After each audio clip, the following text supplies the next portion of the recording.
Ok, bonjour à tous. Je suis content d'être là, une deuxième fois à l'école 42. Je suis fasciné par cette école, donc je suis chaque fois ravi de venir ici. Euh, Aujourd'hui, je vais vous parler de l'industrialisation pour la reconnaissance des grains de riz en utilisant Lime. Moi, je travaille pour la HES, c'est une université en Suisse, c'est un laboratoire de recherche. On travaille beaucoup avec des clients, donc c'est une université appliquée, des sciences appliquées, c'est pas une université traditionnelle, si je veux dire, c'est vraiment une université appliquée. Et on a beaucoup d'interactions avec l'industrie. Et ça, c'est un des projets qu'on a utilisé, qu'on a fait, que je vais vous présenter aujourd'hui. Donc l'idée, c'est vraiment il y a une partie recherche au début, et puis ensuite, comment est-ce qu'on le déploie vers le client. Donc il y a vraiment toute la chaîne. L'agriculture de précision ou la reconnaissance des grains de riz, c'est très générique. L'agriculture de précision, c'est l'installation de capteurs dans les champs pour analyser l'eau, l'humidité, la température, et puis ensuite faire du traitement en fonction. Donc l'agriculture de précision est très large. Ça inclut aussi l'analyse d'imagerie, c'est l'optimisation de la diffusion des produits dans les champs, dans les vignobles, dans des zones, dans les vignobles aux États-Unis qui font des superficies monstrueuses. C'est impossible de faire à la main. C'était fait par hélicoptère, ça se fait par drone, ça se fait par tracteur, et ça c'est automatisé, robotique. Il y a de l'aide à la taille de vigne avec des lunettes de réalité augmentée. Donc tout ça, c'est vraiment, on appelle ça la précision, l'agriculture de précision. L'analyse de grains de riz. Donc là, c'est une société qui s'appelle Buller, qui est basée en Suisse. À la base, ils faisaient des tracteurs et ils se sont étendus dans tout un tas de domaines. Ils font des machines à faire du pain, ils font des machines à analyser des graines.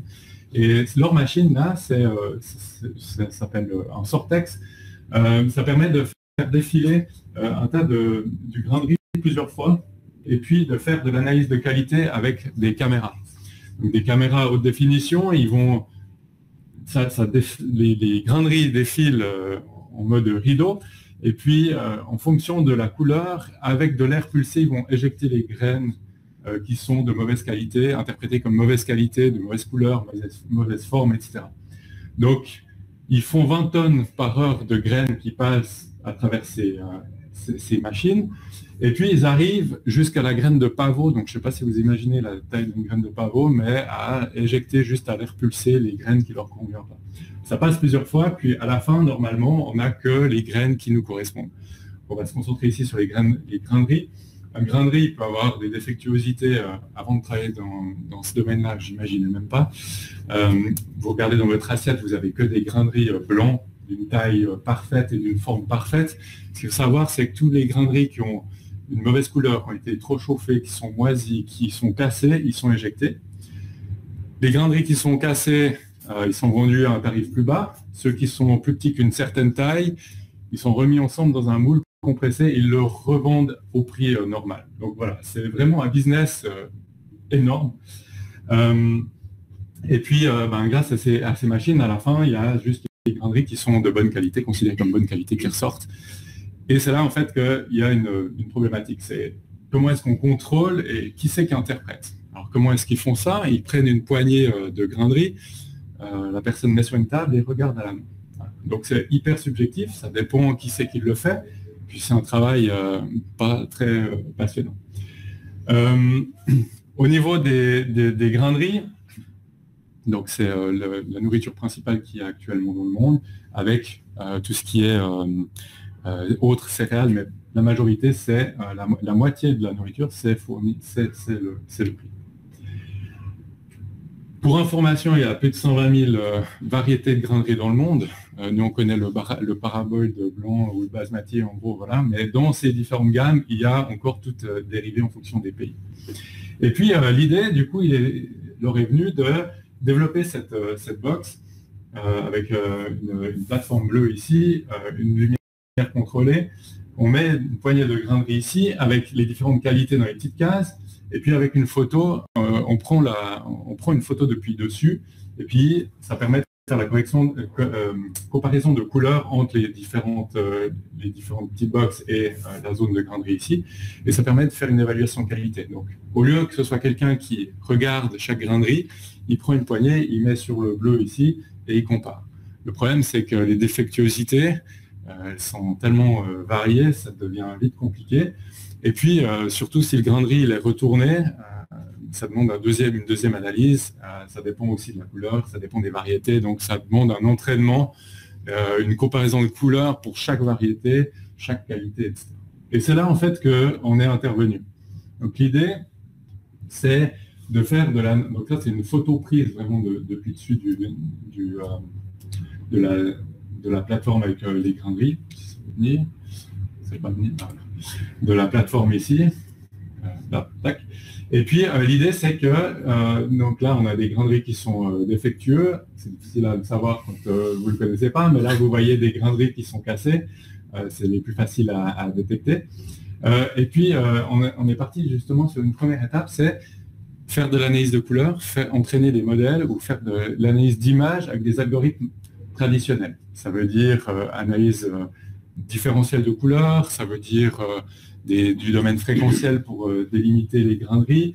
Et puis, on s'est vite rendu compte que finalement, en fait, ça nécessitait un réentraînement pour chaque type de grainerie, mais aussi pour chaque type d'appareil photo. Donc, si vous prenez un Samsung et un Apple, pour ne pas nommer les marques, vous avez vraiment deux couleurs et deux types d'appareils photo qui sont utilisés. Et du coup, ça génère vraiment des problèmes et vous devez réentraîner pour chaque personne qui va utiliser votre application. Donc, c'est là qu'on est parti pour tout ce qui est machine learning, donc entraînement, analyse, etc. On se base, en général, la méthodologie, on se base sur cette méthodologie qui s'appelle CRISP-DM. Et il y a toujours une première étape qui est la compréhension du business. Ça, c'est la plus compliquée. Parce que vous discutez avec des gens qui ne sont pas du tout de votre monde. Il faut itérer sur cette problématique, discuter, comprendre ce qu'ils veulent, comprendre ensuite les données qu'ils vous donnent, parce que nous, on a reçu des sachets de grainerie, mais bon, voilà, il faut les analyser, il faut comprendre leurs attentes, comprendre les différents standards qu'ils ont. Une grosse partie de préparation de données, on part dans le modeling, on évalue, puis on revient en arrière. Puis une fois qu'on est content, on part dans le déploiement. Et c'est ça qui est, on va parler, c'est ce processus jusqu'au déploiement. Et le déploiement, le client, le but c'est qu'il l'utilise, c'est pas que, voilà, merci beaucoup, et puis ensuite, c'est mis dans une box de côté. Ça, c'est la représentation en bas au niveau 9. Donc, on lit les données, on les transforme, on les analyse et on déploie. Ça, c'est vraiment les 4 étapes principales. Passons directement dans NIME. Je ne sais pas à quel point vous êtes familiarisé à NIME, donc je me permets de vous faire une petite introduction. Donc, NIME, c'est un processus, un workflow présenté comme ça. Donc, avec chaque petit carré, c'est une fonction, une fonctionnalité unique. Les liens qui connectent les différentes fonctionnalités ensemble. Donc ça, c'est une fonctionnalité d'apprentissage, ensuite de prédiction, un groupe de fonctionnalités, d'autres considérations, manipulation de données, et finalement le scoreur pour évaluer tout ça. Désolé. Et du coup, à la fin, l'évaluation du coup des résultats de prédiction. Donc ça, c'est vraiment comme ça que se présente un workflow 9. Donc vous voyez, même si vous n'avez pas de compétences de développement, vous pouvez prendre des nœuds, des fonctionnalités et les interconnecter entre elles. Je veux lire mes données, quel est le résultat, je fais du pré-processing d'image, quel est le résultat, etc., etc. Donc vous arrivez vraiment à voir l'évolution de votre manipulation de données et ensuite prédiction de données. Première étape à faire avant de charger les données, c'est de faire de la labellisation de données. Donc comme je vous disais, on a reçu des sachets de grainerie avec chaque fois le type de grainerie et ses différentes défectuosités. D'accord ? Ces graineries ont été mises sur la petite plateforme bleue, prises en photo avec 6 modèles de téléphones différents, et puis du coup labellisées à la main. Donc, merci au stagiaire qui est venu chez nous pour nous donner un coup de main, parce qu'il y a eu beaucoup de photos à faire, et puis la labellisation, c'est vraiment un travail qui est pénible, mais qui est hyper important. Si vous n'avez pas des données de qualité, vous n'arriverez jamais à des modèles de qualité. Donc, c'est un travail qui paraît un peu ingrat, mais c'est vraiment la base de tous vos différents projets. Ensuite, on a extrait de ces différentes images qui ont été isolées avec un script Python, les différentes caractéristiques. Donc on est parti sur des caractéristiques de couleur. Ça, c'est les premières et les plus intuitives, c'est ce qu'on voit aussi. Ensuite, on a tout ce qui est spatial, forme, et puis géométrique, vraiment la shape à plat. D'accord? En utilisant les 6 modèles. Donc là, on voit que pour une image, on a les différentes valeurs pour, alors voilà, elles sont nommées colonnes, mais c'est les différentes valeurs de couleurs. Et puis là, vous voyez les différents types de graineries qu'on peut voir. Donc déjà là, visuellement, on comprend qu'il y a quelque chose à détecter dans ces différentes images. On voit que les différentes variétés, là c'est 2 variétés différentes, en différentes couleurs, et puis on voit différents détails et différentes problématiques. Là, il y a une ombre qui ressort, et ça, c'est des choses qu'on doit éjecter. Vraiment, une fois, prenez une poignée de graineries dans votre assiette et essayez de trouver quelque chose qui ne joue pas. C'est là qu'on se rend compte, en fait, que voilà, il y a un gros travail qui est fait derrière. Donc, pour ce faire, donc, tout ce qui est pré-processing, c'est de nouveau une extraction du workflow 9.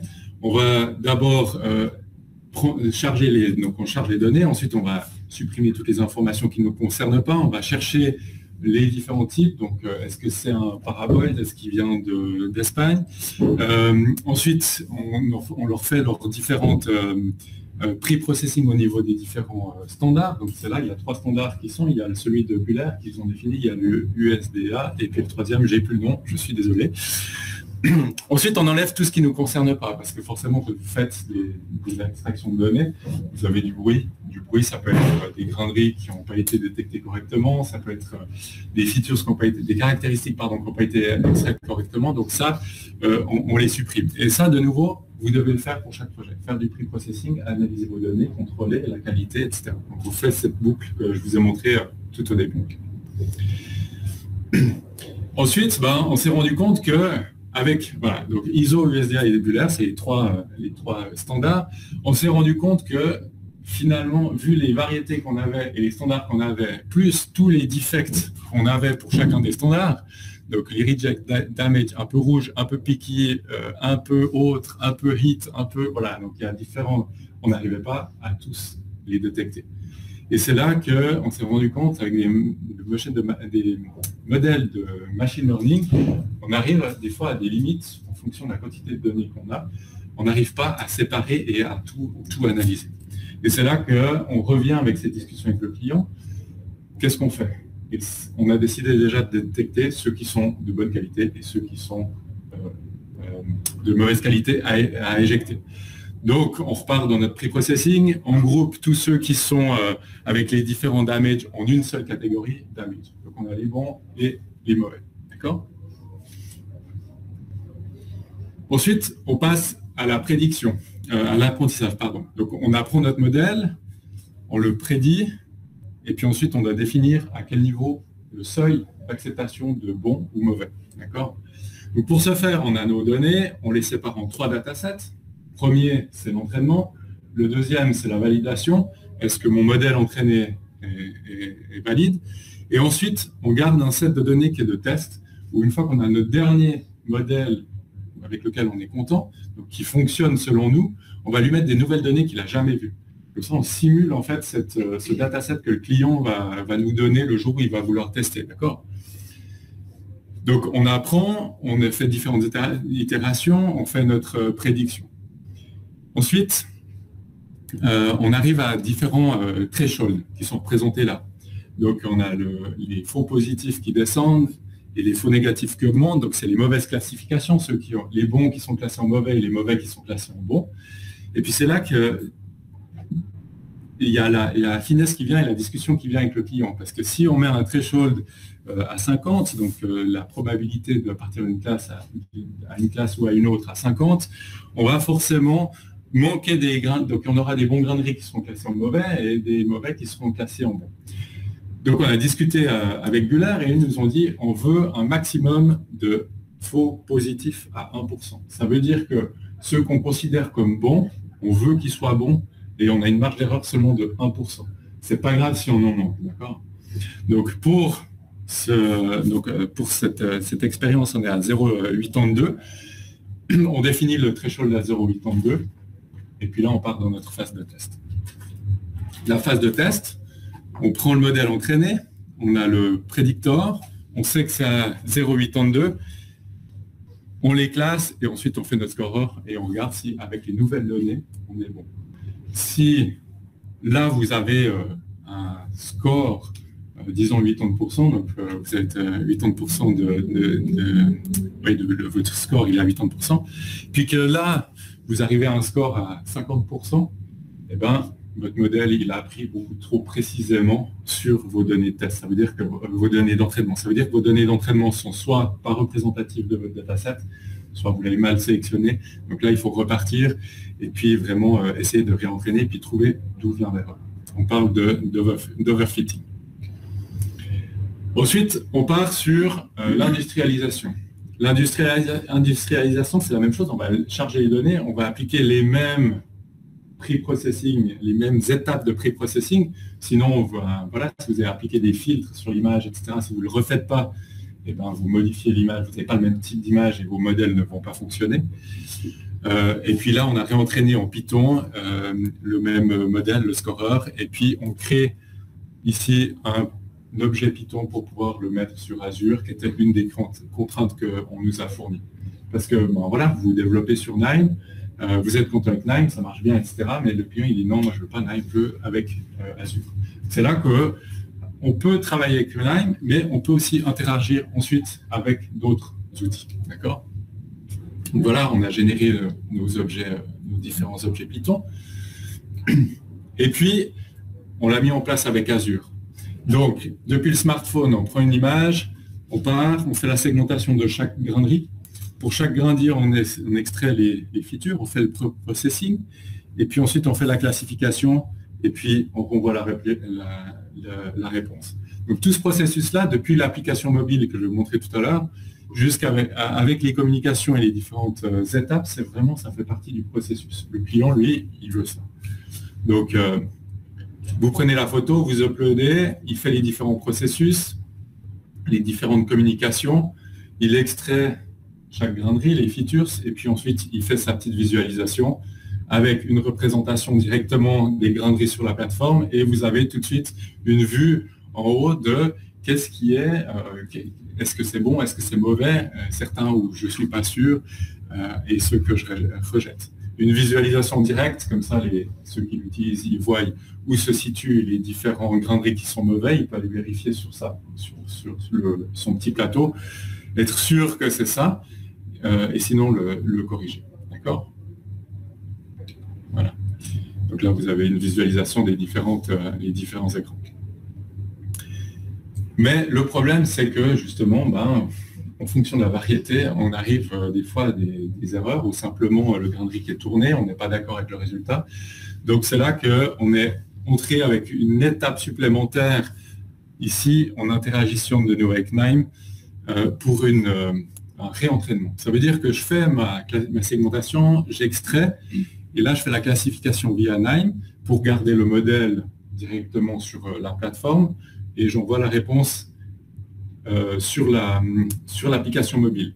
Puis ensuite, depuis l'application mobile, je peux faire mes corrections. Donc je dis non, ce grainerie, il n'est pas bon, il est mauvais selon ce type-là, etc. Puis cette information, elle est stockée.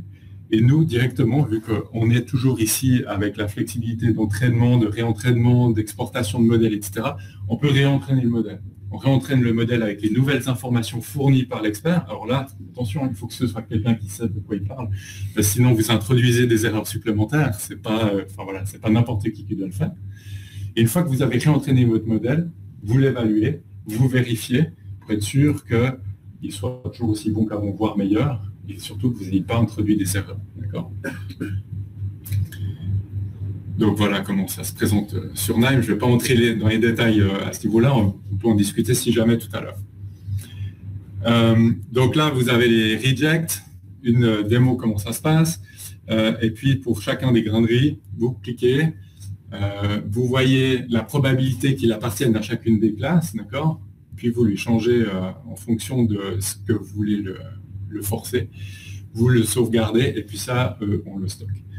Une chose à ne jamais faire, c'est à éviter en tout cas, c'est de faire du réentraînement live. Ça veut dire que dès que la personne enregistre la modification, vous réentraînez le modèle.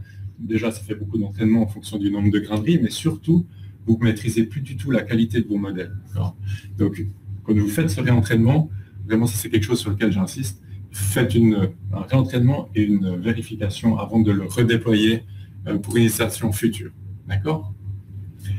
Voilà, donc ça, c'est les résultats qu'on a eus. Cette application, elle est utilisée maintenant un peu dans tous les endroits où il y a ce Sortex dans le monde. Il le distribue vraiment au niveau mondial. C'est utilisé, c'est appliqué, les données sont récoltées, ils réentraînent leur modèle, donc c'est vraiment quelque chose qui est utilisé en permanence entre Azure et Nime justement, donc ils font les deux. Ils ont réussi à réentraîner les modèles pour réduire cette zone de acceptable que vous avez peut-être vu tout à l'heure. Donc ça veut dire que dans cette zone-là, si c'est en dessus, on est sûr que c'est un bon grain de riz. Si c'est en dessous de 0,5, on est sûr que c'est mauvais. Puis entre deux, on n'est pas sûr. Comme ça, on ne donne pas de la fausse information. Eux, ils ont voulu cette zone-là de travail. Ça veut dire qu'ils reçoivent l'information, ils ne sont pas sûrs, ils vont la corriger et puis ils vont la réentraîner. D'accord ? Donc ça, ils réutilisent. Je sais qu'ils ont réussi à le réduire maintenant et puis qu'ils utilisent ça en production. D'accord. 0,5 et 0,8 en 2. Voilà. Donc c'est un travail qui était vraiment intéressant et différent des travaux qu'on a l'habitude de faire. On a réussi à mettre un brevet là-dessus maintenant, donc avec Buller. Donc c'est vraiment tout ce processus-là qui a réussi, qui a abouti. Donc en plus de faire de la recherche de l'industrialisation, finalement ça aboutit à un brevet. C'est quelque chose qui est vraiment satisfaisant pour eux et pour nous au sein de l'université.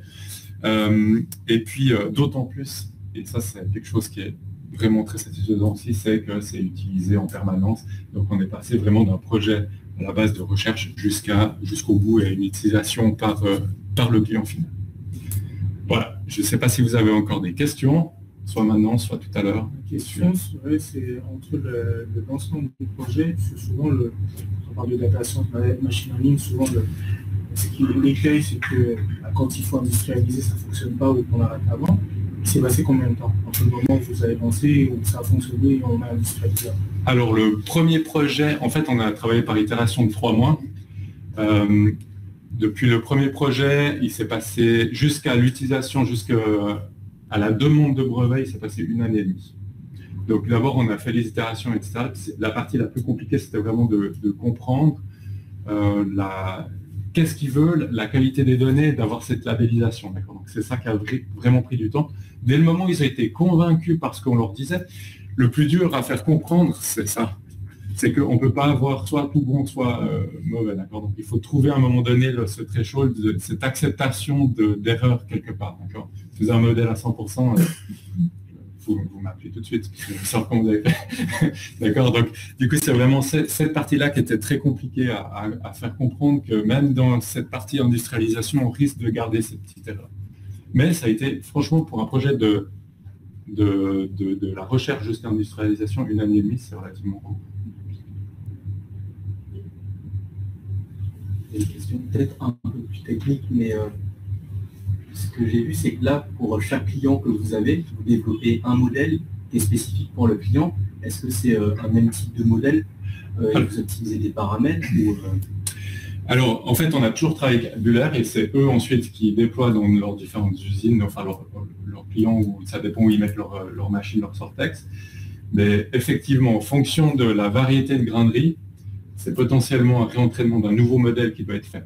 Parce qu'on s'est rendu compte justement que si on leur met les grains de riz de différents pays, ils ont différentes couleurs et différentes formes, et puis on perd en qualité du modèle. C'est possible, on peut réfléchir en plusieurs étapes, par exemple un modèle qui détecte d'abord la variété, puis ensuite qui fait la classification, ou alors un autre modèle par variété, ou par région, ou par voilà. Donc ça c'est clair que après c'est pas long à entraîner un modèle. Si vous avez une carte graphique, c'est la GPU, là c'est bon, ça va relativement vite. Ce qui est long, c'est la labellisation. Mais après, si vous avez des bases, vous pouvez aussi faire je ne sais pas si vous parlez de transfer learning, vous prenez les modèles et puis vous réentraînez juste ce qui vous intéresse. Donc là, les possibilités sont sont ouvertes et ça, c'est eux qui décident finalement comment. J'ai pas l'information, mais à mon avis, ils font entre les deux. Ils réentraînent pour certains, puis ils font du transfert de données pour d'autres. Et du coup, ça peut être utilisé aussi pour du tri de manière générale sur plein de choses différentes. Ces modèles-là, ils sont réapplicables ou il faut vraiment repartir de zéro? Alors là, en général, dès qu'on change drastiquement de graines, par exemple, ou vraiment d'objets, on va devoir réentraîner. Par contre, si le processus est là, puis que vous avez les données, finalement, si ça reste de l'imagerie, on peut essayer.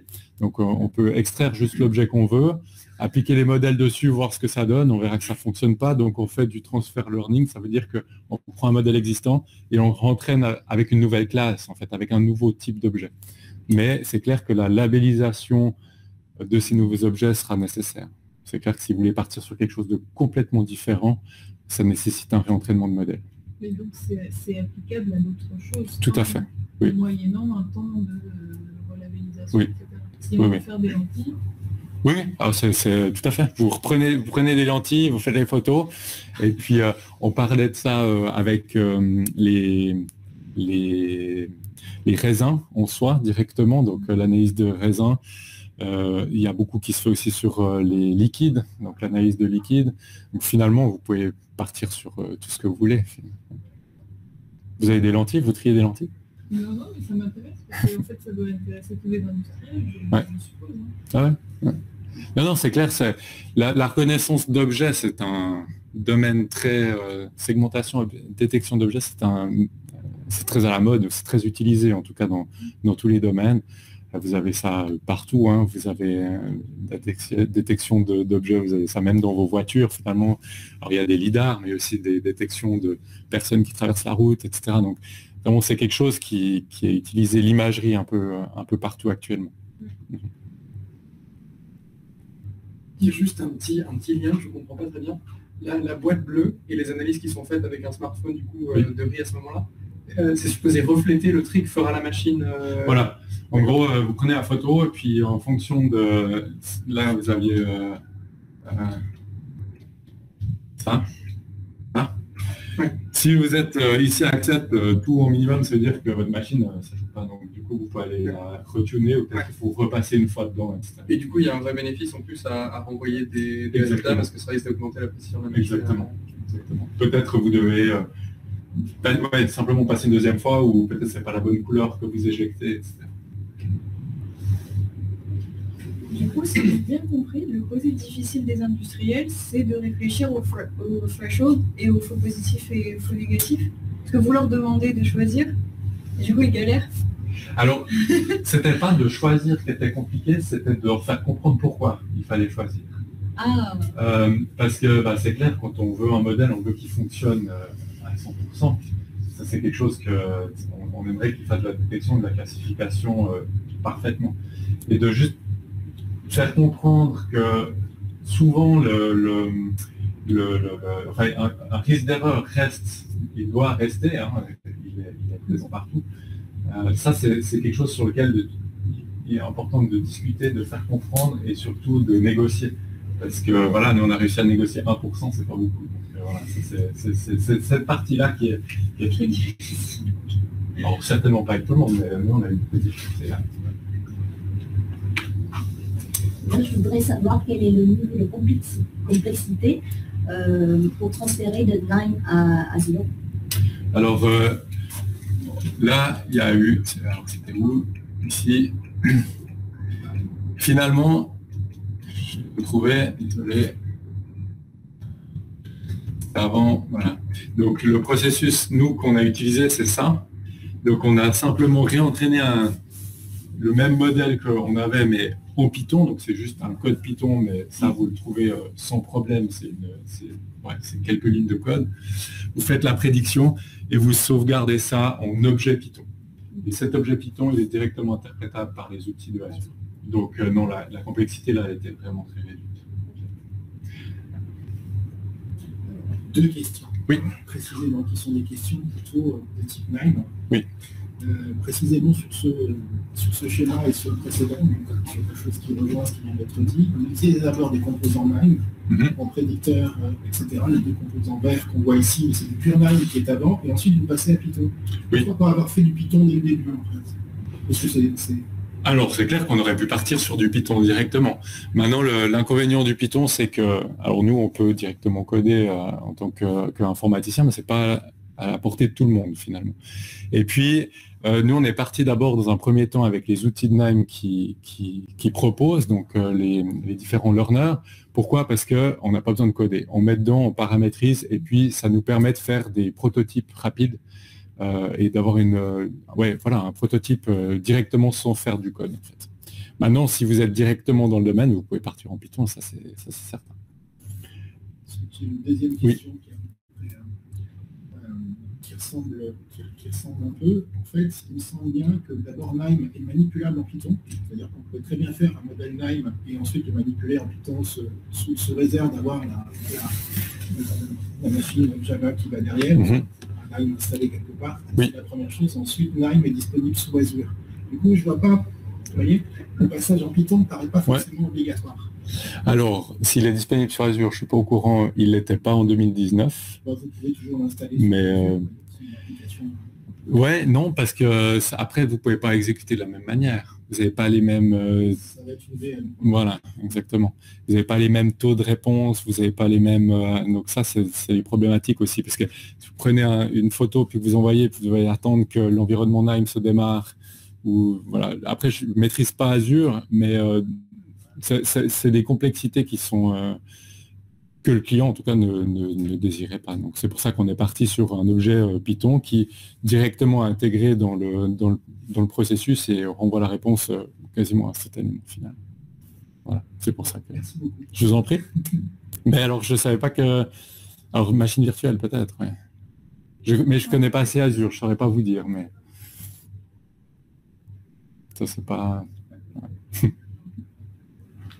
Juste une petite question, vous avez parlé des différences entre les appareils photo. Oui. Et du coup, vous avez entraîné différents modèles Non. Non. Alors, au tout début, notre premier modèle, il détectait l'appareil photo.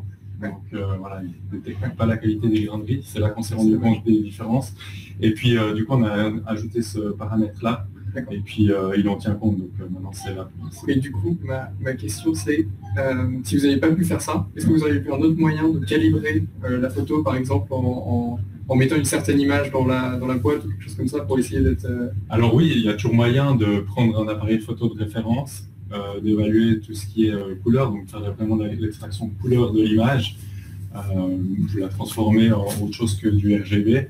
Et puis si vous avez ces paramètres-là, vous prenez du LAB qui est complètement indépendant de l'appareil, et puis vous l'utilisez comme référence et vous transformez toutes vos images de la même manière. Ça, c'est possible. Oui, j'avais une question. Vous n'avez pas cliqué dans l'appareil bleu à conserver les petites cases où il mettait un seul grain? Oui, alors ça c'était à la toute base. Du coup, nous on l'a enlevé. Oups, là, est-ce que je peux venir là? Non, c'était encore avant, pardon. Là. Donc ces petites cases-là, justement, c'était à la base, ce qu'ils faisaient, c'est qu'ils mettaient leur grain de riz ici. Et puis là-dedans, ils mettaient un heat damage, ici ils mettaient un autre damage, etc., différentes couleurs. Et puis c'était vraiment utilisé comme référence. Donc ils prenaient une photo et puis ils comparaient chaque grain de riz des carrés avec tout le reste. Et puis c'est comme ça qu'ils faisaient de la discrimination en fait de grain de riz. Oui, ça a été abandonné. Voilà, exactement. Ok. Ben, merci pour votre attention. Si vous avez des questions, je serai là.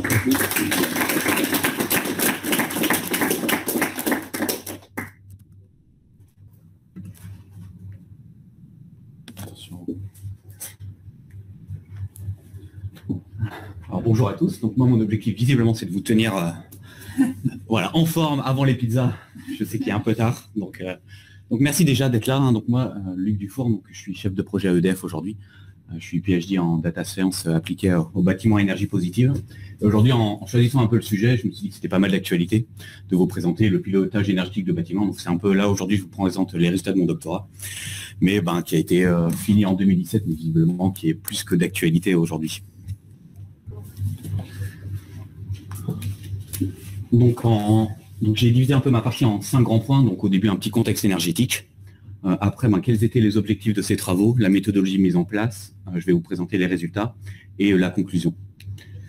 Donc aujourd'hui, je pense que vous devez le savoir sûrement avec l'actualité, on a une triple dépendance aux énergies fossiles, donc on est aux énergies non renouvelables, donc charbon, pétrole, gaz. Cette triple dépendance, c'est qu'on utilise ces énergies fossiles à la fois pour la consommation d'énergie, pour notre production d'électricité et pour la stabilité du réseau. Et dans le cas de mes travaux qui ont été réalisés au sein de l'HESSO en partenariat avec l'EMI Télécom et le CNRS, notre objectif, c'était d'augmenter la part des énergies renouvelables, donc solaire, éolien et hydraulique, mais plutôt de la part des énergies renouvelables, plutôt côté bâtiment et pas forcément les champs solaires et les champs éoliens qu'on peut voir actuellement. Donc peut-être, avant de rentrer dans le vif du sujet, donc quelles sont aujourd'hui les contraintes du réseau électrique? Donc sur la gauche, vous avez en fait... Ah oui, c'est vrai que c'est...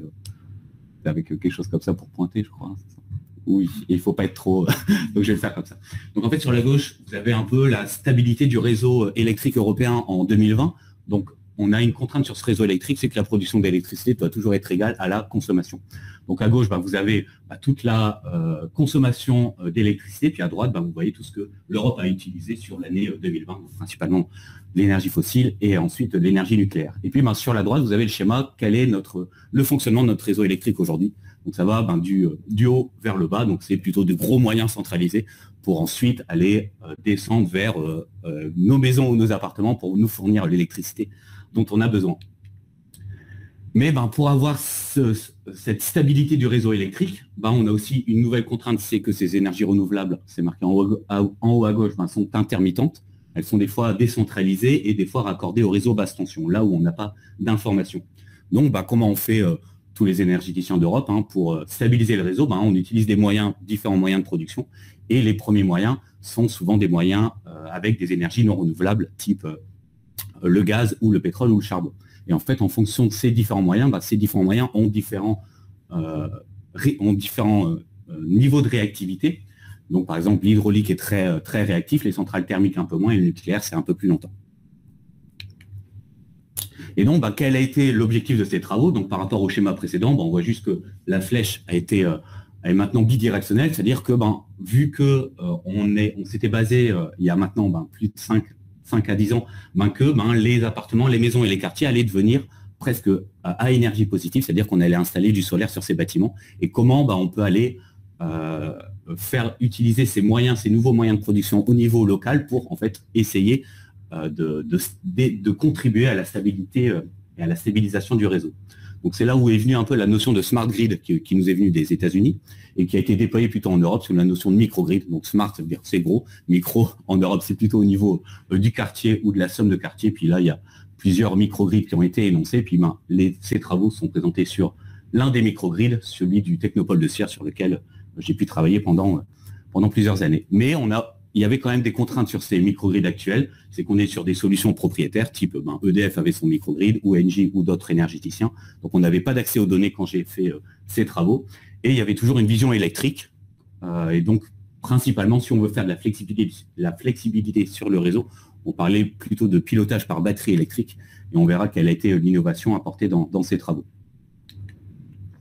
Donc la problématique, quand on a commencé, comment on veut piloter énergétiquement un bâtiment, quelles sont les données dont on a besoin, à quelle fréquence de mesure, est-ce que j'utilise vos données de consommation au pas de temps, secondes, à la minute ou à l'heure, quel système d'information, quels sont les modèles mathématiques, quel niveau de prédiction, avec quel historique, est-ce que j'ai besoin de 6 mois, 1 an ou 2 ans, et sur quel horizon, donc est-ce que j'ai besoin d'aller prédire votre consommation ou votre production à T plus 5 minutes, T plus 1 heure ou T plus 1 jour, quels sont mes différents horizons de temps. Notre sous-problématique est une des innovations qui avait été apportée, vu que là, je vous avais dit que la vision était purement électrique, puisque c'est des électriciens qui avaient un peu ce domaine-là, là, on a essayé d'apporter une vision énergétique. Donc, au lieu d'aller énoncer le besoin de la consommation électrique d'un bâtiment, on allait le sous-diviser plutôt en pensant énergie, mais quel est le besoin en chauffage de ce bâtiment, en eau chaude sanitaire, en électricité. Si elle a de la production, quel est son niveau de production. Et puis, ça, c'était un peu les problématiques. Donc, je les ai mises, les sous-parties, les sous-problématiques liées à ces différents flux énergétiques. Et puis, les méthodes de prédiction. Donc là, Jérôme a pu vous présenter certains algorithmes. L'un des points qui est souvent énoncé dans la data science, c'est que ces réseaux de neurones sont appelés un peu des boîtes noires. Donc, on ne sait pas vraiment pourquoi ils nous fournissent ce résultat, quels sont les paramètres qu'on doit forcément mettre. Et donc là, quels étaient des modèles un peu plus interprétables.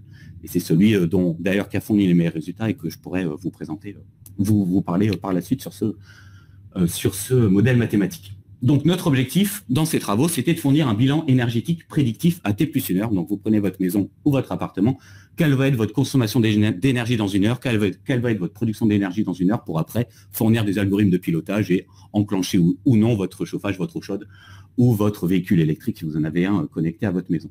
L'objectif, c'est d'être le moins intrusif possible, donc on ne va pas aller installer des capteurs dans votre maison. Et on se veut un outil généralisable et apprenant généralisable, c'est-à-dire qu'on l'a testé sur plusieurs secteurs d'activité, donc pas que le secteur résidentiel. Et donc je présenterai alors les résultats sur d'ailleurs un secteur tertiaire.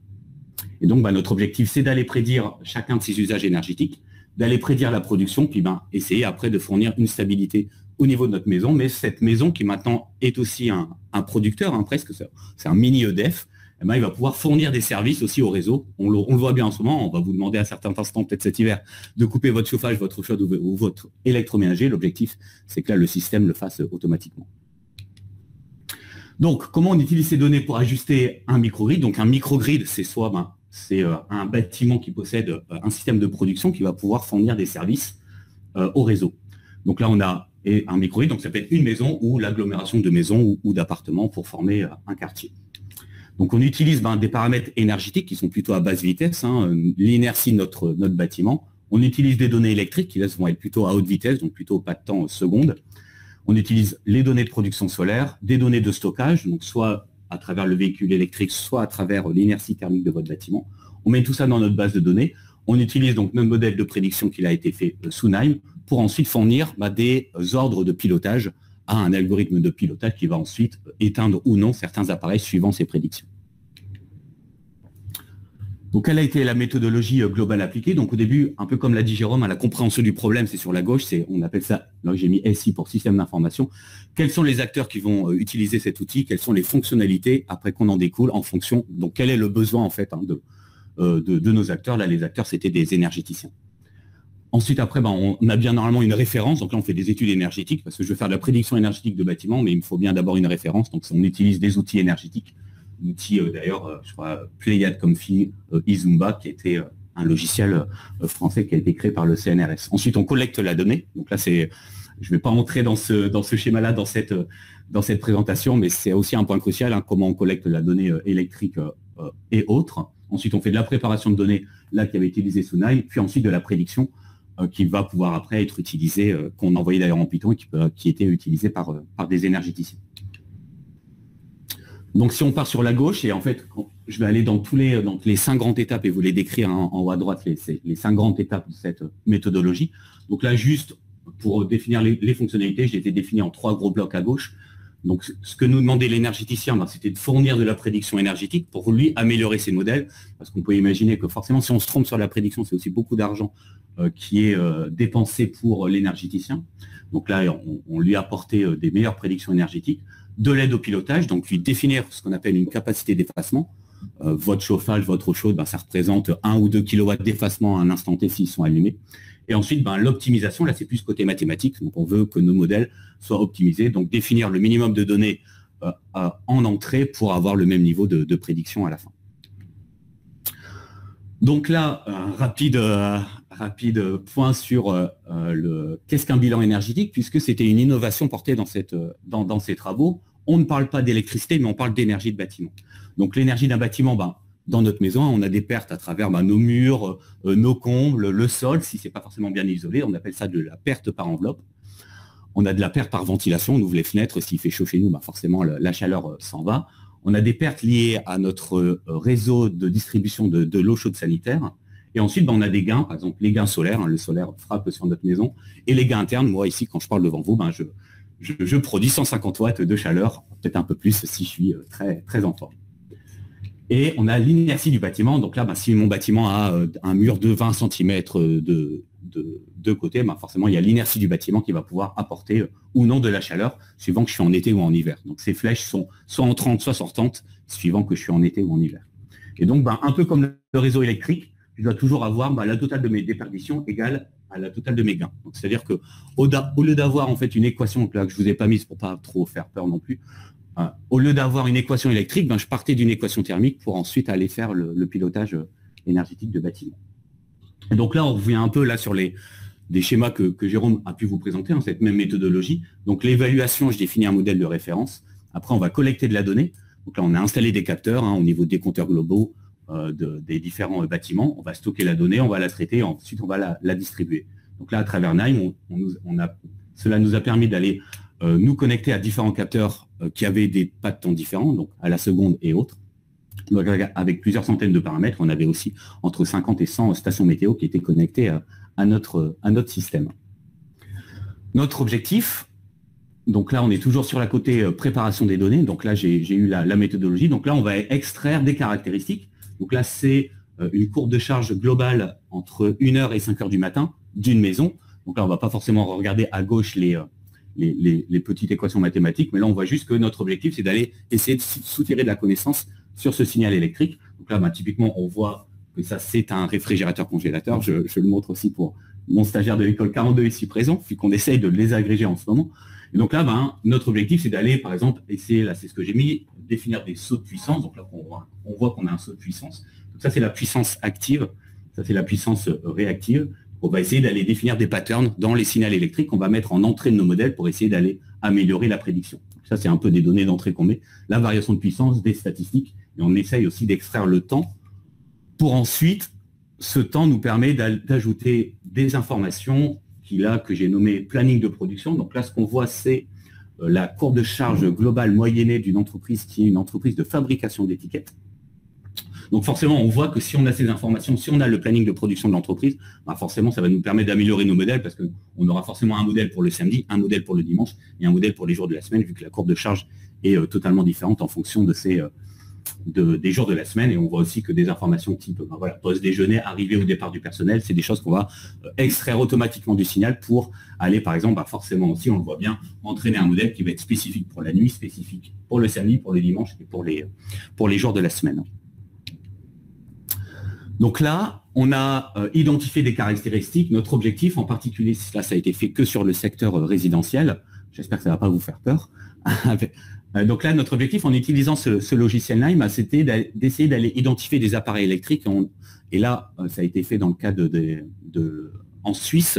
Donc en Suisse, il faut savoir qu'il y a majoritairement des pompes à chaleur qui sont installées. Ce n'est pas comme en France où on a des convecteurs électriques. Donc c'est un travail qui est, on va dire, un peu plus simple pour la Suisse parce que la pompe à chaleur, c'est un signal qui est beaucoup plus stable que le convecteur électrique. Donc là, notre objectif, c'est de créer un peu comme l'a dit Jérôme. Donc on repart sur la labellisation. Donc on va collecter la consommation électrique par appareil. Et puis, on va entraîner des modèles de machine learning qui vont nous permettre, en fonction de ces informations a priori, d'essayer d'aller identifier certains usages. Et là, les usages qu'on identifiait, c'était les deux usages liés au chauffage et à l'eau chaude. Donc c'était des pompes à chaleur puisque c'était des usages plutôt stables. J'espère que je ne vous perds pas et que je vous suis toujours. On est toujours dans la préparation des données, puisqu'on veut faire de la prédiction énergétique. Prédire le chauffage, c'est donc aussi intégrer des données de température. Et vu qu'on est dans la prédiction, donc on va essayer d'aller savoir combien on va prédire de chauffage dans 1 ou dans 3 heures. On a essayé donc d'ajouter, et donc c'est ce qu'on a fait. Donc là, on voit une cartographie de l'ensemble des stations météo qui étaient ajoutées à notre modèle. Donc nous, notre objectif, c'était d'aller prédire ici un quartier à Sierre. Donc on voit qu'on essayait d'aller cartographier l'ensemble de la météo, au moins autour de ce point, parce que forcément, si on arrive à avoir la température ici, qui va être ici dans 3 heures, et peut-être avec la direction du vent, ça pourra, et on verra avec les résultats à la fin, nous aider pour aller prédire la consommation ou la production ici à un instant T. Donc on a ajouté à peu près une 50aine de stations météo, et puisqu'on avait la donnée réelle et la donnée prédite, n'ayez pas peur sur le schéma suivant, il n'est pas forcément si... il n'est pas si compliqué, mais on a essayé d'aller améliorer aussi pour chacune de ces stations météo la prédiction qu'elles nous fournissaient, puisque on avait près de 5 ans de données. C'est un peu le cœur de ces travaux. Sur les données de consommation électrique et de production, on avait 3 ans de données. Donc les résultats vont vous être présentés à partir de 2 ans de données d'entraînement et d'1 an de test. Là, c'est pareil. Pourquoi on peut faire, je pouvais me lancer dans dans ces méthodes-là parce que j'avais 4 ou 50 données. Donc je peux me dire, OK, je peux améliorer même la prédiction qui va être fournie par une station météo de Météo Suisse, parce que j'ai entraîné sur des modèles de machine learning chacune de ces stations météo. Ça veut dire que, par exemple, imaginons, la station, il y a une station météo au-dessus des toits ici. Bon, j'ai 50 de sa donnée. Je vais aller essayer d'améliorer l'EOS. Elle me fournit une erreur, par exemple, en température ou en luminosité. Je vais essayer d'apprendre cette erreur pour essayer de réduire cette erreur à partir de ce modèle d'apprentissage que je lui aurais appris. Enfin, pour finir, notre objectif, c'était de faire à la fin de la prédiction, mais la prédiction, c'est soit on peut vous fournir un chiffre, donc votre chauffage dans 3 heures, ça va être 1,4 kWh si on parle en énergie, mais on pourrait aussi dire, et c'est ce qu'on a essayé de montrer, est-ce qu'on a besoin d'être aussi précis et d'être aussi complexe, entre guillemets, on pourrait juste dire, votre chauffage dans 3 heures, il va être on-off, il va être allumé ou éteint, et votre eau chaude va être allumée ou éteint. C'est déjà une information, on n'a peut-être pas forcément besoin d'aller aussi loin, et c'est ce qu'on a essayé également de faire à travers ces travaux. Donc on a utilisé, je ne vais peut-être pas rentrer dans tous les modèles, mais vu que dans ce gros point d'interrogation, on se posait la question quel modèle utiliser et on ne savait pas, on les a un peu tous testés. Donc ils sont en tout cas tous testés qu'ils étaient encore intégrés dans NIME, et puis après on a été un peu plus loin sur l'analyse de ces modèles. Donc là, peut-être que grâce à Jérôme qui a fait sa présentation juste avant, je ne vais donc peut-être pas vous représenter le NIME ou l'ensemble de la méthodologie. Là, peut-être donc l'algorithme qui nous avait présenté les meilleurs résultats, c'est ce qu'on appelait du deep forest. Donc, contrairement au deep learning, là, c'était plutôt des algorithmes, c'est des ensembles d'arbres de décision. Alors, j'étais plutôt content. Pourquoi? Parce qu'en plus des arbres de décision, c'est beaucoup plus interprétable, beaucoup plus facile à apprendre. On peut aller voir quelles sont les baisses de variables, quelles sont les meilleures variables qui ont été utilisées pour obtenir les meilleurs résultats. Donc voilà, ça c'est la méthodologie globale qui avait été utilisé dans NIME et après déployé au sein d'un énergéticien. Donc là, on a préparé enfin nos données, on peut aller commencer la prédiction. Donc là, on a de l'optimisation. Donc là, de l'optimisation, c'était à partir, parce j'avais pour chaque flux énergétique près de entre 4000 et 5000 données d'entrée. J'avais sûrement pas besoin d'autant de données. Donc on va faire du réentraînement et du réapprentissage pour aller voir l'évolution de mon score en diminuant petit à petit le nombre de mes variables. Donc, forcément, ça nous permettait en allant regarder l'évolution du score statistique, et en diminuant petit à petit le nombre de variables, d'essayer d'aller trouver le nombre de variables minimales qui ne diminue pas mon score final. Et on arrive enfin à la partie résultats. Donc là, c'est un peu les trois sites sur lesquels j'ai pu travailler et donc instrumenter et présenter ces résultats. Donc le premier site, c'est un technopôle, donc un quartier plutôt côté tertiaire, une industrie et une maison. Donc si là, on repart toujours donc là sur ce quartier, donc là, notre objectif, c'est d'aller prédire chacun pas forcément l'ensemble du bâtiment, mais là, on va aller prédire chacun des entreprises qui étaient connectées à ce système, donc elles étaient à 90% connectées à notre système. Donc on a la météo locale, on a la météo régionale, donc là je vous ai présenté l'ensemble des stations qu'on avait. On avait la consommation, donc là vous voyez on avait 3 ans, j'ai mis aussi l'historique qu'on avait, donc 3 ans, 5 ans, 3 ans, ça avait. Donc ça c'est l'historique, ça c'est la donnée, ça c'est ce qui est. Et puis en dessous on a le profil, donc quel est son planning de production, quelle est la surface, et est-ce qu'on a des informations liées au nombre de personnes. Et on a fait la prédiction de l'ensemble de ces entreprises sur ce quartier. Là, aujourd'hui, je vous présente, je crois, la prédiction sur le restaurant de l'entreprise. Donc, le restaurant de ce quartier, donc on le voit ici. Donc, notre objectif, c'est d'aller prédire la consommation électrique de ce restaurant d'entreprise. Prédiction et la production, puisqu'il y avait une station solaire présente sur le quartier. Donc, si on repart sur notre bilan énergétique, donc le bilan énergétique de ce restaurant, donc sa consommation électrique, il y a de la cuisson, de la ventilation et des luminaires. Il a un chauffage gaz, donc dans la consommation d'électricité, je ne vais pas retrouver le chauffage. L'eau chaude, c'est au gaz. Il a de la production, il a bien du solaire PV. Et en plus, il a du stockage, il a une batterie électrique de 25 kWh. Donc il va pouvoir en plus aller lisser son pic de puissance à travers cette batterie. Donc notre objectif, c'est d'aller, vu qu'on a de l'électricité, d'aller prédire, mais on parle bien d'énergie, d'aller prédire la consommation électrique, donc c'est ça, prédire cuisson, ventilation luminaire, et prédire la prédiction de production solaire. Donc là, Donc là sur la gauche, on voit là c'est à la fois l'énergie réelle qui doit être l'énergie réelle en rouge et l'énergie prédite en bleu. Peut-être juste, donc retenir, je vais peut-être pas. Donc ça c'est différentes méthodes statistiques qui nous permettent d'évaluer les différents modèles mathématiques. Là c'est on va dire la majorité des modèles utilisés en particulier dans la prédiction d'énergie. Et là le modèle qui nous fournissait le meilleur résultat, c'est ce qu'on appelait le GBT, le Gradient Boosting Tree, si mon anglais est toujours juste. Donc on arrivait à fournir à peu près moins de 5% d'erreur sur la prédiction à T plus 1 heure de la production et de la consommation d'électricité de ce restaurant.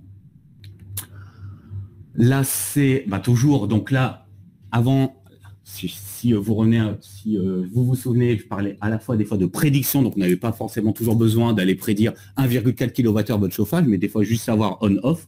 C'est ce que là, on a essayé de faire, donc on appelle plus ça de la prédiction, on appelle ça de la classification.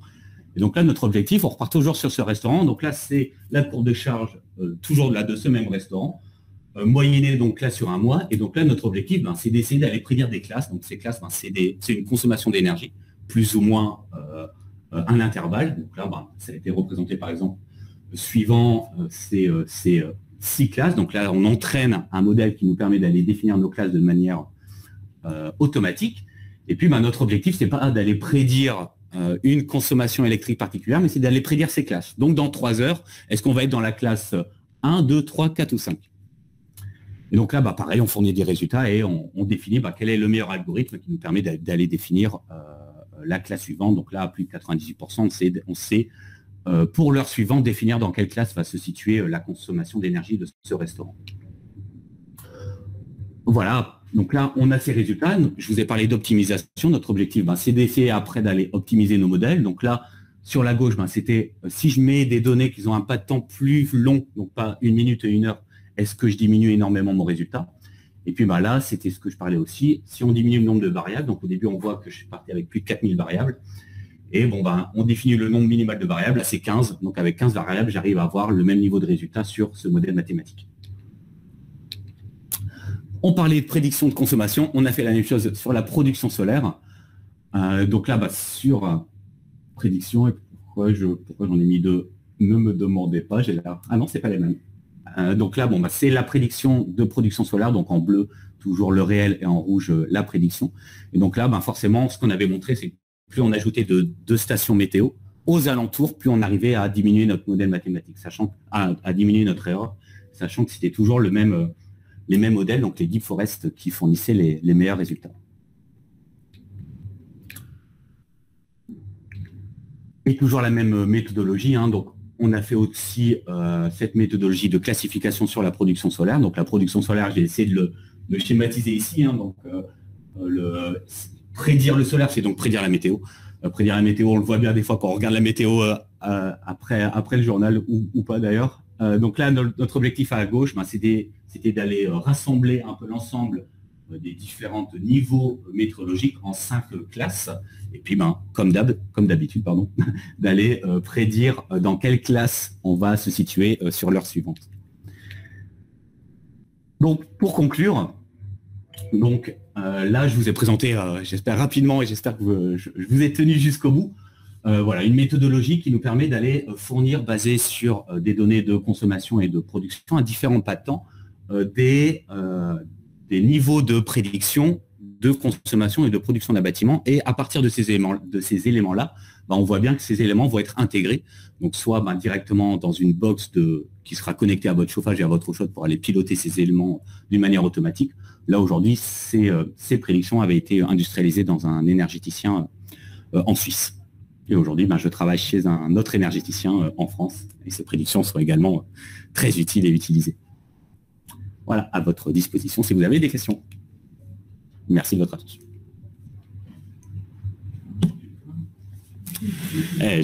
J'espère, vu le sujet d'actualité. J'ai une question d'abord sur la collecte. Vous avez un peu éludé le sujet, c'est que c'est le sujet le plus fastidieux et c'est celui qui est le plus coûteux en temps. Et surtout là, ce qui m'intrigue, c'est que vous avez des bâtiments comme ça qui sont très différents. Vous avez quand même de nombreux bâtiments, d'après ce que j'ai pu voir, des types différents.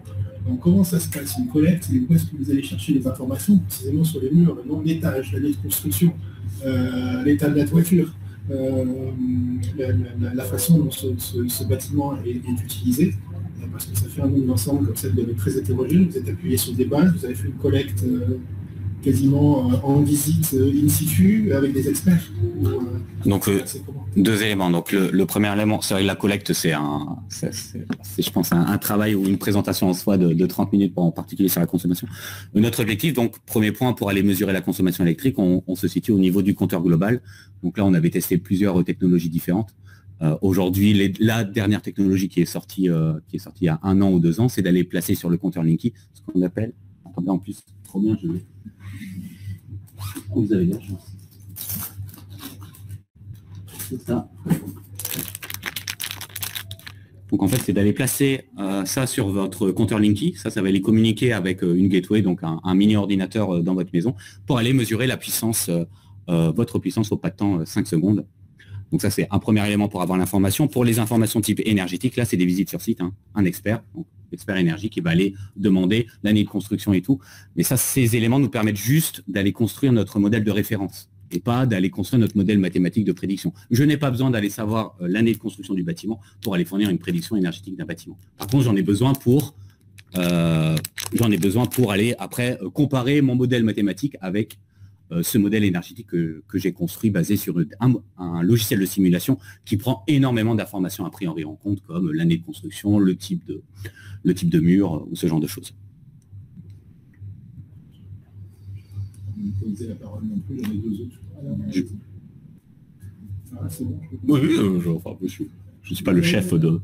Une partie mathématiquement facileuse, c'est la décomposition du signal. Une décomposition du signal, je veux dire, en plusieurs éléments, c'est très compliqué à partir d'une consommation globale, d'identifier, de séparer les courbes, de séparer les différents éléments de consommation. C'est clair. Quelle est la part, là-dedans, je me posais la question, quelle est la part des outliers? Comment est-ce que vous faites? Est-ce qu'il y a des erreurs de mesure là-dessus? Est-ce qu'il y a des erreurs de mesure? Est-ce qu'il faut faire un compromis entre l'erreur de mesure et la séparation du signal? Un exercice particulièrement ardu. La séparation du signal, ça fait depuis 1972, je crois, George Hart, que les chercheurs travaillent dessus. Il n'y a eu aucune entreprise qui a réussi à percer dans ce domaine-là. Donc en fait, aucune entreprise arrive à faire de la désagrégation. Là, c'est bien pour ça que je me suis focalisé vraiment sur un seul appareil, qui est la pompe à chaleur, qui est en fait un des appareils qui a un signal très très stable et qui en plus, si on compare sur la Suisse est un pays où le signal électrique est en triphasé, contrairement à la France. Donc c'est-à-dire que là, quand on mesure la consommation électrique globale d'un bâtiment, en fait, on a l'information sur chacune des phases et c'est en fait un appareil qui est présent sur les 3 phases. Donc, quand votre pompe à chaleur s'allume, c'est-à-dire qu'en tout cas pour la Suisse, en France c'est différent, j'avais l'information quand je parlais de détection d'événements, là on arrivait à détecter cet événement de pompe à chaleur, mais sur les 3 phases. Que si vous avez par exemple un lave-vaisselle, il sera connecté que sur une phase. C'est pour ça que la détection et la désagrégation sur ces travaux-là n'ont été effectués que sur la pompe à chaleur. J'en ai une troisième, et après je vais m'arrêter là. Normal, je vous en prie. En fait, vous avez présenté un modèle à base d'A, Oui. en disant globalement, voilà ce qui marche mieux là-dessus, ce qui permet la meilleure prédiction, c'est ça. Si je ne m'abuse, il ne peut prédire que des valeurs qu'il a déjà prédites avant, qu'il a déjà vues dans le passé. Ça s'appelle la data science. Du coup, qu'est-ce que vous faites si dans un bâtiment, en réel, on change d'équipement? On change la pompe à chaleur et on a une surconsommation qui s'inscrit et qui est plus élevée que la plus élevée que vous avez dans le passé. Oui, donc là c'est plutôt donc mes travaux actuels que mes travaux passés. Donc là, ça va être plutôt ce que j'appelle une fiche d'identité énergétique d'un bâtiment et une fiche d'identité électrique du bâtiment qu'on va tester autant de fois par an ou par jour ou par mois. Donc la fiche d'identité énergétique, c'est quelle est l'énergie de votre chauffage, votre eau chaude, et ça va, je vais pouvoir le calculer à partir de vos données électriques au pas de temps 30 minutes de votre compteur Linky. Sur est-ce que si vous changez d'un appareil ou à un instant T ou pas, et ça on va le voir tous les jours parce que pour fournir cette désagrégation, on va aller, en tout cas là en ce moment, créer une fiche d'identité électrique de votre logement à un instant T sur la journée. Donc, sur la journée, je saurai si quel appareil est allumé quand et quel type d'appareil est allumé quand. Avec le délai entre la fiche électrique et la constitution de l'historique qui permet de rattraper le coup en cas de variation importante. J'ai toujours un historique sur lequel je me base. Combien d'historique à peu près il faut pour... Si vous avez une modification d'une fiche à un moment, une modification forte, on va dire, il vous faut attendre combien de temps avant que votre modèle je vais pas me lancer pour pas donner d'erreur pour pas me tromper dans ma phrase. Là, je pourrais pas forcément répondre précisément. Enfin, pour pas me tromper, pour pas donner de. Là aujourd'hui je sais quel historique j'utilise, mais en fait vu que je ne saurais pas dire si j'ai besoin de moins d'historique, c'est pour ça que je préfère pas donner de réponse fausse. Parce que aujourd'hui voilà, j'utilise 6 mois d'historique ou 1 an d'historique, mais parce que j'ai toutes ces données à disposition. Mais est-ce que j'aurais pas besoin de moins de données? Sûrement. Une solution, ce serait pas de prendre des bâtiments de même type, couche, avec des équipements différents, et de modéliser au lieu d'un bâtiment un ensemble de bâtiments similaires. En fait, là, toute la complexité, c'est d'avoir de la data, et donc d'avoir le maximum de bâtiments connectés. Donc là, j'en ai présenté 3, j'ai eu énormément de chance d'avoir un quartier qui s'appelle là, tout un quartier avec du solaire, des batteries qu'on avait réussi à connecter en 3 ans, mais là, aujourd'hui, je le vois bien même sur mes nouveaux projets européens et tout. L'objectif, c'est d'avoir le maximum de bâtiments connectés pour entraîner nos modèles. Donc là, je suis sur même un projet européen, et déjà dans un projet européen, c'est 15 bâtiments, et on serait déjà très heureux. Donc c'est plus on a de data, et plus je vais pouvoir améliorer mes modèles, parce que je vais pouvoir les profiler en fonction d'un certain type de bâtiment. Oui. Enfin, Une question sur la prédiction de la production. Oui. Là, vous avez utilisé des données météorologiques. Oui. C'était météorologique de l'instant T ou... Non, prédite aussi. À T plus 3 heures. J'avais l'information à T plus 3 heures de l'ensemble de mes paramètres météorologiques sur 50 stations météo. Et là, l'idée, c'était de pouvoir prédire pas dans 1 heure, dans 2 heures, dans 3 heures, ou c'était dans un jour, dans 2 jours? Dans la thématique de la prédiction, il y a 2 horizons de temps. Il y a un horizon T plus 1 heure et un horizon T plus 1 jour. Sur les marchés, c'était plus 1 jour. Et là, donc là, c'était la première T sur cette partie énergétique. Donc on avait fait à T plus 1 heure, c'est la vision énergétique du bâtiment. On parle à l'heure quand on parle d'énergie. Et sur les marchés, c'est à T plus 1 jour. Donc là, c'était fait à T plus 1 heure. Et on utilisait bien des données météorologiques qui nous fournissaient l'information à T plus 3 heures. Et vous avez dit à T plus 1 heure. Exactement. J'avais fait le T plus 1 jour. Vous l'avez pas fait? Non, c'est une autre thèse. Mais fait en parallèle sûrement par d'autres chercheurs, hein, c'est clair. Par contre, quand c'était déployé, ça a été une demande de l'énergéticien, donc déployé à T plus 1 jour.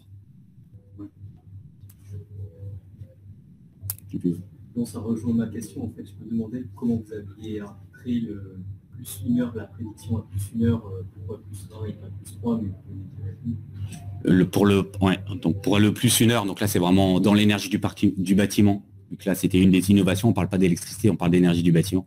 Donc souvent les logiciels de simulation énergétique font des simulations à l'heure. Donc c'est en fait le patron des électriciens, quand on parle d'électricien, c'est le patron du quart d'heure, donc 10 minutes ou 15 minutes. L'énergéticien il parle à l'heure, et le financier dans ce domaine-là il parle à T plus 1 jour. Voilà les 3 horizons de temps. Il y avait une question sur une personne qui nous suit en ligne. Combien de temps passer sur un tel projet? 4 ans. Et la plus grosse problématique étant d'avoir la donnée. Donc, et surtout qu'on ne savait pas du tout quel protocole de communication utiliser. Parce que là, aujourd'hui, je vous présente ça avec une gateway. Ok, bon, là, maintenant, on est à ça 10 ans après. Mais il y a 10 ans, on tirait les câbles, RGPD. Enfin, voilà, c'était la... Là, aujourd'hui, c'est plaisant d'avoir ça, quoi. Ça a bien changé. Oui. Technique sur, là, vous avez parlé du modèle GPT. Oui, Gradient Boosting Tree. Alors, ma question rejoint à la même logique de la question du monsieur. Si je ne me trompe pas, dans votre exemple du restaurant, c'était en 2014. En 2014 ou 2015, oui, sûrement. Oui, wow. Et du coup, depuis ce temps, justement depuis le Covid, donc avec le télétravail, donc, par rapport à la présence des personnes. Je vais voir la question. Et puis aussi par rapport à la météo, qui devient de plus en plus instable. Est-ce que, comment vous faites? Le réel prédit, quel est le score? Clairement. Donc là, et c'est pour ça que là, c'est dans tous les projets, là, si on fait de la prédiction, donc là, ça serait un réentraînement par an qui était préconisé à cette époque. Et là aujourd'hui, on ne peut plus du tout, si on refait de la prédiction énergétique aujourd'hui, donc si on refait ce projet-là actuellement, on est obligé de repartir presque de zéro avec nos modèles mathématiques. Parce que les consommations, on le voit bien, là je l'ai mis dans mon wording sur mon projet européen, c'était ma première slide, en fait tout a changé.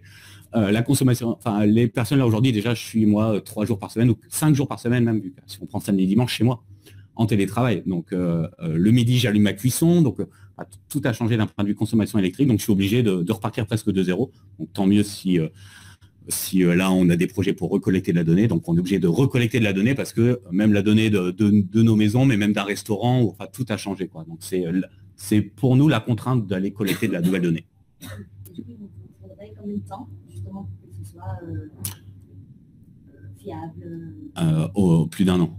Enfin, les modèles demandent parce qu'après quand on est là dans ces thématiques de prédiction, plus on aura de données, plus on va être précis, c'est-à-dire que par exemple après on peut faire des modèles saisonniers, donc un modèle été, un modèle hiver, un modèle automne, et donc déjà si on parle de modèle saisonnier, j'ai déjà besoin d'avoir au moins plus d'une saison d'entraînement, donc plus d'1 an de data quoi. Donc 1 an. Je vous en prie. En plus on a la petite musique pour oh là là pour terminer. Et ça. Merci de votre attention. Ah, Merci. on s'en prend après, c'est bon. Oui, n'hésitez pas.